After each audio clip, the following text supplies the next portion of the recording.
জয় মা জয় মা জয় মা জয় মা মৃত সঞ্জীবনী জয় মা।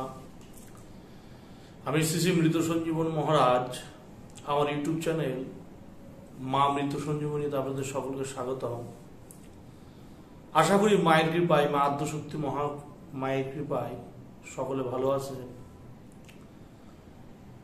আমি আপনাদের সান্নিধ্যে আমার ইউটিউব চ্যানেল মা মৃত সঞ্জীবনীতে নানান প্রকার মন্ত্রাদি থেকে শুরু করে নানান ক্রিয়াকলাপ আমি ইউটিউব চ্যানেলে এর আগে দিয়েছি। আজকে একটি বিশেষ বিদ্যে আপনাদের সান্নিধ্যে আমি দান করব, সেটি হচ্ছে মানুষের দশা ফেলাবা। মানুষের যে দশা, এটা সুদশা এবং এটি ভগ্নদশা, বা আর একটি হচ্ছে গিয়ে যেটি কুদশা বলে। এবার কোনো মানুষ, কোনো শত্রু আপনার এমনভাবে আপনাকে বিপর্যস্ত করছে, সে শত্রু এমনভাবে আপনাকে হেনস্থা করছে, সে শত্রু এমনভাবে আপনার ক্ষতি সাধন করছে বারংবার, সে শত্রুর উপর কোনো প্রতিকার আপনি করতে পারছেন না। নানান তান্ত্রিকের কাছে, নানান জ্যোতিষীর কাছে, উপরন্তু নানান কবিরাজের কাছে গেছেন, যেও সেখানেও বিশেষ একটি ফল পাচ্ছেন না। তবে সেক্ষেত্রে আপনার করণীয় কি এমন কার্য আছে যেটি আপনি করলে আপনার এই সমস্যা থেকে আপনি মুক্তি পাবেন, বা এই সমস্যা থেকে আপনি বেরোতে পারবেন। বলা বাহুল্য যে বিদ্যাটি আমি দিব, এই বিদ্যাটি খুব প্রভাবশালী একটি বিদ্যে, যেটি বহু পরীক্ষিত। তার আগে বলে রাখি যে এইসব বিদ্যে প্রয়োগ একমাত্র যারা তান্ত্রিক ওঝাগুণীন, বা যারা তন্ত্রমতে দীক্ষিত, যারা গুরু জীবিত বা গুরুর ভেদ যারা জানেন, একমাত্র তারা এইসব বিদ্যে নিয়ে ক্রিয়াকলাপ করবেন। বা যারা আত্মকর্ম জানেন, যারা আত্মক্রিয়া জানেন, আত্মকর্ম জানেন, একমাত্র তারা এই বিদ্যে প্রয়োগ করবেন। সাধারণ যারা গৃহী সংসারী মানুষ, যারা এখন তো দেখা যাচ্ছে সচরাচর পূর্ণ গৃহস্থী মানুষ কৃষ্ণ মন্ত্র দীক্ষা নিচ্ছে, বৈষ্ণব মন্ত্র দীক্ষা নিচ্ছে, নিয়মতন্ত্রের নানা ক্রিয়াকলাপ করে বেড়াচ্ছে। এটা তো একদমই ঠিক নেই। তন্ত্র মধ্যে দীক্ষিত হয়ে গেলে কিছু মাধ্যম লাগে। তন্ত্র মধ্যে দীক্ষিত হতে গেলে কিছু নিয়ম এবং কানুনের মধ্যে যেতে হয়। কিছু নিয়ম কানুন আছে, কিছু সিস্টেম আছে, কিছু স্টেপ আছে, কিছু সিঁড়ি আছে, সেইভাবে এগোতে হয়। তো তন্ত্রোক্ত ক্রিয়াকলাপ মেন হচ্ছে, তন্ত্র হচ্ছে আগমতন্ত্র, নিগমতন্ত্র। মা বলছে, বাবা শুনছে, গণেশ হচ্ছে লিপিবদ্ধ করছে, লিখছে।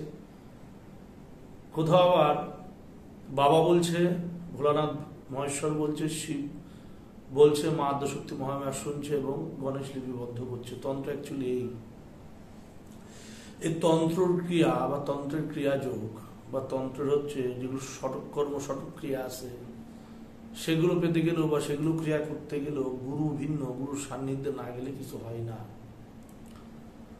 এখন বলে রাখি, যে বিদ্যা আমি দিচ্ছি, এই বিদ্যাটি একমাত্র সেই ব্যবহার করবেন যার গুরু আছে, বা যে তন্ত্রমতে দীক্ষিত, একমাত্র সেই বিদ্যা প্রয়োগ করবেন, তবে আপনি পূর্ণ ফল পাবেন। তো বলে রাখি, এইসব বিদ্যে প্রয়োগ করা মোটেও সহজ না, বা এইসব বিদ্যা প্রয়োগ করা মোটেও সাধারণ জিনিস না। এইসব বিদ্যা প্রয়োগ করতে গেলে নানান আত্মকর্ম জেনে, গুরুর ভেদ জেনে, তারপরে এইসব বিদ্যা প্রয়োগ করতে হয়।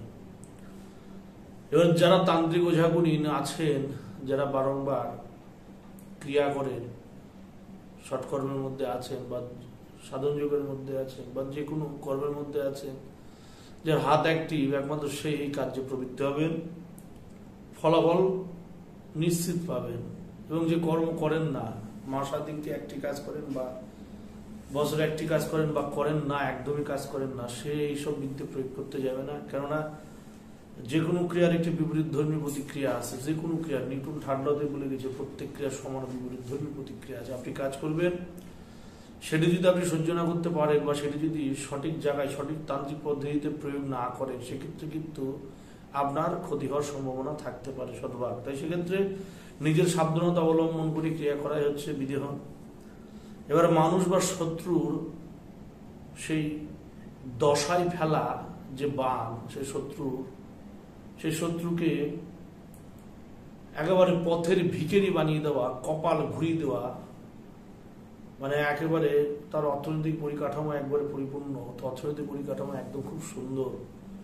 এখন তার উপরে এমন কিছু দেখা যাচ্ছে যে কিছু মানে সচরাচর দেখা যায় বহু মানুষ ফোন করে নানান সমস্যায় পড়ে, তো তার বারে গুরুদেব আমি একসময় সচ্ছল ছিলাম, আমার অর্থনৈতিক পরিকাঠামো ঠিক ছিল, কিন্তু হুট করে কি হলো জানি না যে আমার অর্থনৈতিক পরিকাঠামো একদম পড়ে গেল, মার্কেটে প্রচুর ধার দেনা হয়ে গেল।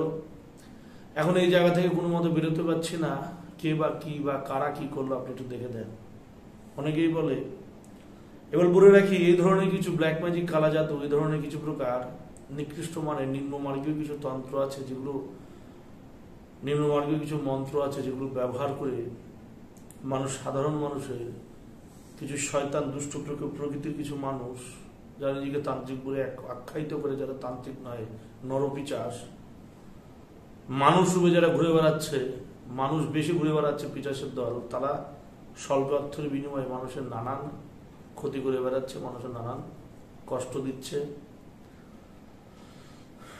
এই ধরনের সমস্যা যারা পড়ে আছেন বা চাচ্ছেন যে সেই শত্রুকে সাহায্য করতে চান, সেই শত্রুকে একেবারে পথের ভিখিরি করে দিতে চান, সেই শত্রুকে দশায় ফেলে দিতে চান, তারা বিদ্যুটি প্রয়োগ করতে পারবে। নিয়ম কি? শনিবার মঙ্গলবারে কাজটি করতে হবে। বলি, সম্পূর্ণ নিয়ম শুনবেন। শনিবার বা মঙ্গলবারে আপনার কাজটি করতে হবে, সম্পূর্ণ তান্ত্রিক পদ্ধতিতে ক্রিয়া করতে হবে। শনিবার মঙ্গলবার কাজ করবেন, শ্মশানে চলে যাবেন, দেখবেন শ্মশানে মৃতদেহ জ্বালিত করার সময় মুখে এক প্রকার সলতে দেয়, বা মুখে আগুন দেওয়ার সময় এক প্রকার সলতে দেয় মৃতদেহের মুখে, মানে আগুন ছোঁয়, একটি সলতে দিয়ে আগুন ছোঁয়। সে শ্মশানে পড়ে থাকা সলতে আপনার কুড়িয়ে নিয়ে আসতে হবে শনিবার মঙ্গলবার দেখে। শনিবার বা মঙ্গলবার থেকে শ্মশান থেকে সেই সলতে আপনার কুড়িয়ে নিয়ে আসতে হবে, এবং শ্মশানের সেই ভাঙা ফেলে দেওয়া সেই কিছু ওই কলসির একটি টুকরো আপনার নিয়ে আসতে হবে। এবার এই দুটি উপকরণকে আপনার পরপর 3টি শনিবার এটিকে জাগাতে হবে গুরু প্রদত্ত বীজ মন্ত্র দিয়ে আপনার সেই দ্রব্যগুলো, সেই দুটি দ্রব্যকে আপনার পূর্ণরূপে জাগরণ করতে হবে। যেটি যার গুরু আছে একমাত্র সেই বলতে পারবে যে কি করে জাগাতে হয় বা কি করে এটি অ্যাক্টিভেট করতে হয়, সেটা আমি ইউটিউব চ্যানেলে বলবো না। যার গুরু আছে তারা গুরুর কাছে জেনে নেবেন, বা কেউ যদি চান কেউ যদি চান যে গুরুদেব আপনি ভেদটি খুলে দেন, তাহলে আমার সাথে পার্সোনাল যোগাযোগ করতে হবে। আমি ইউটিউব সোশ্যাল মিডিয়াতে এইভাবে এটি খোলাসা করে দেবো না। সেটি পূর্ণরূপে অ্যাক্টিভেশন করার পর, সেটি পূর্ণরূপে জাগরণ করার পর, সেই দুটি উপকরণের উপর যে কোনো প্রাণীজ বা পক্ষীজ কোনো প্রাণীর 3 ফোঁটা ব্লাড সেই দুটি উপকরণে দিতে হবে। এবং যে শত্রুর উপর আপনি ক্রিয়া করবেন, যে শত্রুর উপর কাজ করবেন, সে শত্রুর নাম এবং শত্রুর বাবার নাম, মেয়ে হলে মায়ের নাম লাগবে, শত্রু যদি মেয়ে হয় শত্রুর মায়ের নাম লাগবে, শত্রু যদি ছেলে হয় শত্রুর বাবার নাম লাগবে।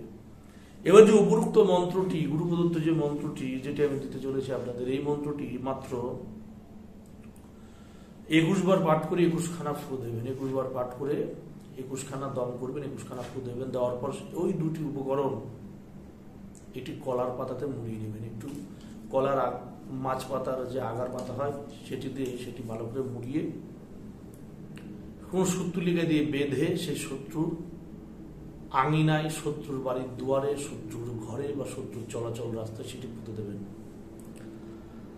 দেখবেন 7 দিনের মধ্যে শত্রুর কি দুর্দশা হয়, শত্রুর কি পরিণতি হয়, শত্রুর কি হতাবস্থা হয় বুঝতে পারবেন, দেখতে পারবেন।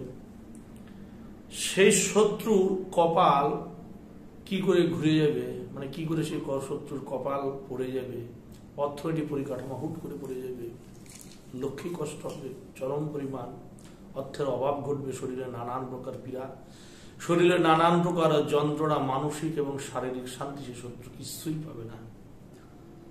এই কাজটি একমাত্র যে প্রাণঘাতী শত্রু, যে শত্রু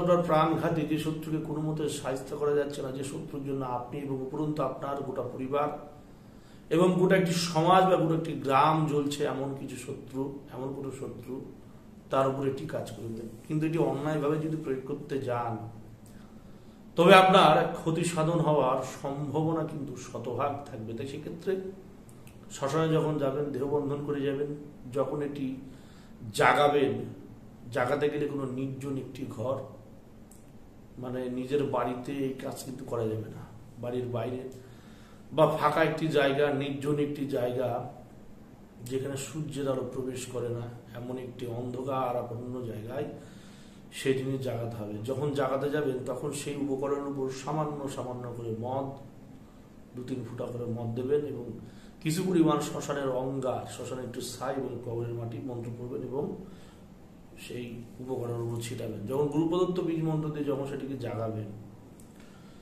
এবং যখন ক্রিয়া করবেন তখন সেটি কলার পাতার উপর রেখে জাগানোর সময় একটু মোমবাতি জ্বালিয়ে নেবেন, ধূপকাঠি জ্বালিয়ে নেবেন, গোলাপ জল আতর ছিটিয়ে নেবেন, ভোগ স্বরূপ একটু মদ এবং 5 ভাজা দেবেন এবং যখন কাজ করবেন ঠিক একই প্রকার এইসব উপকরণ সাজিয়ে কলা পাতার উপর সেই উপকরণটুকু রেখে, সে 2টি উপকরণ রেখে ক্রিয়া করার পর সেটি যদি 3টে দিন জাগানোর পর শনিবারে নিয়ে আসবেন, শনিবারে জাগাবেন, মঙ্গলবার জাগাবেন, শনিবারে নিয়ে আসবেন, শনিবারে জাগাবেন, রবিবার জাগাবেন, সোমবার জাগাবেন, শনি রবি সোম, শনি রবি সোম 3 দিন জাগানো হয়ে গেল।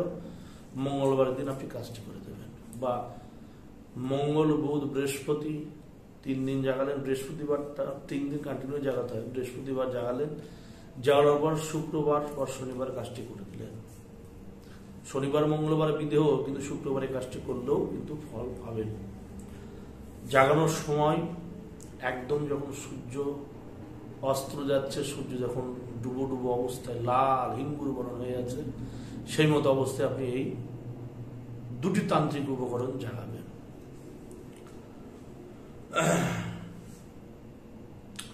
মন্ত্র হচ্ছে কুয়াত খিজিত খেজেত, বলছে কুয়াত খেজেত আল্লাহ নূর ফল্লার ডাইনের দশা বামে ঘুর, সুর সুর সুরবান ফল্লার বান সন্দোজ জাইক আশার তল, মই ঘুরাইলে ঘুরিস, মোর গুরু ঘুরাইলে ঘুরিস, অন্য গুণী মাহান ঘুরাইলে উল্টা পথে ঘুরিস, দোহাই ধর্মের। এই হচ্ছে মন্ত্র, এই হচ্ছে নিয়ম। মানে এটি হচ্ছে গিয়ে ডাইনের গুণ, মানে ডাইনের দশা বামে ঘুরিয়ে দেওয়া, মানে শত্রুর ডাইনের দশা, শত্রুর ডাইনের দশা বা শত্রুর হচ্ছে গিয়ে ভাগ্যকে বামে ঘুরিয়ে দেওয়া। মানে খুব প্রভাবশালী একটি বিদ্যে, খুব প্রভাবশালী একটি মন্ত্র। আমি ডিসক্রিপশন করে দেবো, কোনো চিন্তার কারণ নেই। বিদ্যে প্রয়োগ করবেন অবশ্যই সাবধানতা অবলম্বন করে। যারা শত্রু যারা জর্জরিত, শত্রু যারা প্রতারিত, শত্রুর জন্য যারা বিপর্যস্ত, শত্রুর জন্য আপনার নিজের প্রাণ বিয়োগ পর্যন্ত পরিস্থিতি উপনীত হয়েছে, সে মতো অবস্থায় আপনি ক্রিয়াটুকু করবেন। এবং কেউ যদি চান, এ ধরনের সমস্যায় পড়ে আছেন, বহু তান্ত্রিক গুণিন দেখিয়েছেন, কেউ কিছু করতে পারছেন না, তারা আপনারা নির্দ্বিধায় আমার সাথে যোগাযোগ করতে পারবেন। আমার কন্ট্যাক্ট নাম্বার 6297747266, এটি আমার কন্ট্যাক্ট নাম্বার। যদি আমার সাথে যোগাযোগ করতে চান বা আমাকে যদি দেখাতে চান, তবে আপনার ডিটেলস, শত্রুর ডিটেলস হোয়াটসঅ্যাপে পাঠাতে হবে। আমার কিছু প্রসিডিওর আছে, কিছু আমার নিয়ম আছে, কিছু আমার ভিজিট আছে, সেটি আপনি যদি পে করতে পারেন তবে আপনার সমস্যা দেখা হবে। তারপরে সমস্যা দেখার পর সমাধান হেতু যে ব্যবস্থাপনা গ্রহণ করা হবে, সেটি যদি অগ্রাধিকার্য হয়, সেটি যদি আপনি স্বীকার করেন, তবে আপনার এই সমস্যা নিয়ে পরবর্তী পদক্ষেপ নেওয়া হবে। আমার ফোন আমার অ্যাসিস্ট্যান্টের কাছে থাকবে, চট করে কেউ ফোন দেবেন না। যে নাম্বার বললাম সেই নাম্বারে আপনারা আমার সাথে আগে হোয়াটসঅ্যাপে কন্ট্যাক্ট করে নেবেন। হোয়াটসঅ্যাপটা আমার কাছে থাকে, কিন্তু নাম্বারটা আমার অ্যাসিস্ট্যান্টের কাছে থাকে। আমার সাথে হোয়াটসঅ্যাপে নক করে নিতে পারবেন, যে কোনো ডিটেলস পাঠাবেন, সেটি দেখা হবে। সেহেতু যে ভিজিট যেটি গ্রাহ্য করা হয়েছে, সেটি যদি আপনি স্বীকার করেন তবে আপনার সমস্যা দেখা হবে, নচেত নয়। যে কোনো জিনিসের একটি চার্জ হয়। ডাক্তার কাছে যাবেন, উকিলের কাছে যাবেন, তাদের আগে টাকা দিয়ে ভিজিট দিতে হবে, তারপরে তারা আপনার সমস্যা দেখবে। ঠিক একই প্রকার তান্ত্রিক জ্যোতিষ যারা রীতিমতো প্রফেশনালি কাজ করছে, তাদেরও একটু ভিজিট হয়। আমি অনলাইনে মাধ্যমে যে কোনো সমস্যার সমাধান করে থাকি। আপনারা যে কোনো সমস্যা করে আমার সাথে যোগাযোগ করতে পারবেন। নিঃসন্দেহে মায়ের যদি কৃপা থাকে, অদৃষ্টের যদি কৃপা থাকে, তাহলে সেই সমস্যা থেকে আপনি অবশ্যই উদ্ধার পাবেন। কিন্তু প্রচারক, ঠক, জোচ্চোর, 2 নম্বর ব্যবসায়ী, যারা নিজেকে তান্ত্রিক বলে ঘোষণা করছে ইউটিউব সোশ্যাল মিডিয়াতে, বা যে যারা তান্ত্রিক বলে নিজেকে বারংবার নিজেকে পরিচয় দিচ্ছে, তাদের থেকে একটু সাবধান।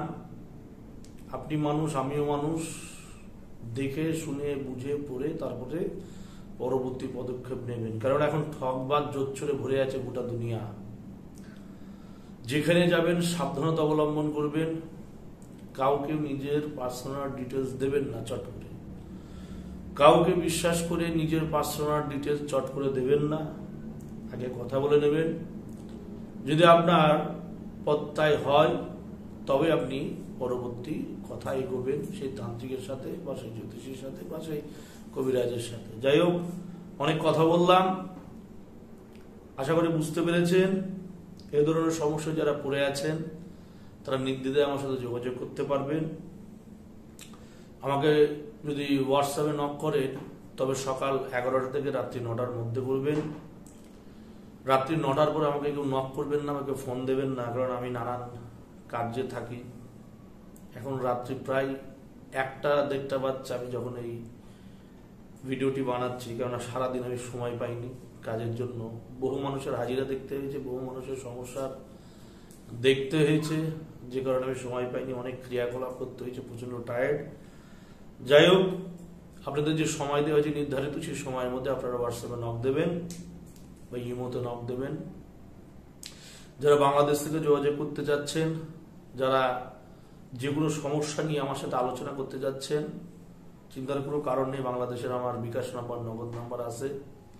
সেখানে আপনারা হাদিয়া বা দক্ষিণা পাঠিয়ে আপনাদের সমস্যাটা দেখে নিতে পারবেন। যাই, বিদ্যে দিলাম, প্রয়োগ করবেন, শতভাগ ফলাফল পাবেন। কিছু গুরুর ভেদ আছে যেটা আমি ইউটিউবে খুললাম না, সোশ্যাল মিডিয়াতে, কারণ চোর ভর্তি। কিছুক্ষণ আগে আমাকে এক চোর ফোন করে আমাকে নানান কথা বলেছে। যাই হোক, আমি সেই বিষয়ে আসতে চাইছি না। মানে তার বক্তব্য হচ্ছে আমি কি করে কাজ করি, কি করে হাজিরা করি, কি করে আমি ক্রিয়াকলাপ করি, সেটা বাজিয়ে নিচ্ছে। বুঝাতে যাই, যার ঘটে জল কম থাকে সে ঠং ঠং করে বেশি, খালি কলসি বাজে বেশি। এখন তো সব খালি কলসির মধ্যে, কারোর কিচ্ছু নেই। বইয়ের বিদ্যে নিয়ে সব লাফালাফি করে বেড়াচ্ছে। কলেজ স্ট্রিটে বা বড় বাজারের বুকে ফেলে বই বেছে, ফেলে বই বেছে, সব ছোট ছোট ছোট বই কিনে নিচ্ছে। সেই বইয়ের মন্ত্র ইউটিউবে দিচ্ছে, সেই দিয়ে মানুষ সেই প্রতারকদের শিকার হচ্ছে। এবং সেই প্রতারকদের শিকার হওয়ার ফলে মানুষ নানা সমস্যায় পড়ছে, বহু টাকা ব্যয় করছে তাদের পিছনে, ফলস্বরূপ কিছু পাচ্ছেন না। যারা প্রকৃতই কাজ জানে, যারা প্রকৃত কাজ করে, তাদের প্রতি মানুষ আস্থা হারিয়ে ফেলছে, বিশ্বাস হারিয়ে ফেলছে। আমার কিছু বলার নেই। এখন মানুষ এই ধর্মের জায়গাটাকে যে এমন একটি ব্যবসা হিসেবে তুলে ধরেছে, বা এই ধর্মের জায়গাটাকে মানুষ এমন একটি নগণ্য হিসেবে তুলে ধরেছে, যারা প্রকৃত কাজ জানে, যারা প্রকৃত মায়ের ভক্ত, মায়ের সেবক, তাদের এখন সমাজে বিশেষ দাম নেই। যে অনেক কথা বলার ছিল, ইউটিউব সোশ্যাল মিডিয়াতে এত সব কথা তো বলা চলে না। আমি একটি বিদ্যে দিলাম, একটি প্রয়োগ দিয়েছি, প্রয়োগ করবেন। মায়ের যদি দেখুন, আপনি আমাকে কাজ দিচ্ছেন, আপনার সমস্যা হচ্ছে আপনি আমাকে কাজ দিচ্ছেন, আমি মাধ্যম। কাজ করবেন কিন্তু সে আদ্যশক্তি মহামায়া, সে পরা আসক্তি, যাকে আমি চলি। আমি মাধ্যম। আমি আপনার সমস্যা হেতু যতটুকু গুরুর কৃপায়, 5 গুরুর কৃপায় যতটুকু আমি শিখেছি, তাদের আশীর্বাদে আমি আপনাদের জন্য ততটুকুই করব, যেমন 10-এর হয়ে করি, যেমন সকলের কাজ করি। এবার কাজ হওয়া সম্পূর্ণ কিন্তু সেই অদৃষ্টের হাত। পৃথিবীর কোনো তান্ত্রিক বুকে চাপড় দিয়ে বলতে পারবে না, কোনো তান্ত্রিক বুকে চাপড় দিয়ে বলতে পারবে না যে আমার অমুকের কাজ হওয়ার মালিক অন্য কেউ, হওয়ার মালিক একজন, আপনি হচ্ছে মাধ্যম, আমি হচ্ছে মাধ্যম। আপনার রিজিকে যদি থাকে আপনি কাজ পাবেন, আপনার রেজাল্ট পাবেন। রিজিকে যদি না থাকে ওই তার ইচ্ছা ছাড়া আপনার কাজ কেউ করতে পারবে না। যাই হোক, অনেক কথা বললাম। যদি কারুর বা কেউ যদি কারো যদি কষ্ট লেগে থাকে আমার কথাতে, বা কারো যদি খারাপ লেগে থাকে, আমি আন্তরিকভাবে দুঃখিত। কিন্তু এখন যেটা সমাজে ঘটে চলেছে সেই কথাগুলো আমি বলেছি, আর আমার নতুন করে কিছু বলার নেই। যারা এই ধরনের প্রতারকের পাল্লায় পড়ে সর্বস্ব নিঃস্ব করে ফেলেছেন তারা সাবধান হয়ে যান, এবং নিজের ভিত, নিজের মুঠ শক্ত রাখবেন। যে কোনো ক্ষেত্রে মুঠ শক্ত রাখবেন, হাতের মুঠ খুলবেন না। এবং সকলের কাছে রিকোয়েস্ট যে নিজের যে পার্সোনাল ডিটেলস সেটি কাউকে খুব একটা শেয়ার করতে যাবেন না। আপনার যে পার্সোনাল ডিটেলস আপনি খুব একটা কাউকে, কোনো তান্ত্রিককে সেটি চট করে দিতে যাবেন না। অতি বিশ্বাসযোগ্য মানুষ না হলে কাউকে আপনার পার্সোনাল ডিটেলস দিতে যাবেন না। কেননা এখনকার মানুষ এমন একটি নিকৃষ্ট পর্যায়ে পৌঁছে গেছে যে তারা নিজের স্বার্থ চরিতার্থ করিবার হেতু জঘন্য থেকে জঘন্যতম পাপ কার্যে লিপ্ত তো দুবার ভাববে না। তাই সাবধান, বি কেয়ারফুল, সাবধানে থাকবেন। সকলের দীর্ঘায়ু কামনা করে মায়ের শ্রীচরণে আমার প্রণিপাত জানিয়ে মা যাতে সকলের মনোবাঞ্ছা পূর্ণ করে। যারা আমার এই উপস্থাপন দেখছেন, মা যাতে সকলের মনোবাঞ্ছা পূর্ণ করে, এই সামান্য নিবেদন আমি মায়ের শ্রীচরণে করে আমার উপস্থাপন সম্পন্ন করবো। জয় মা, জয় মা সঞ্জীবনী, জগতের মঙ্গল করব। জয় মা।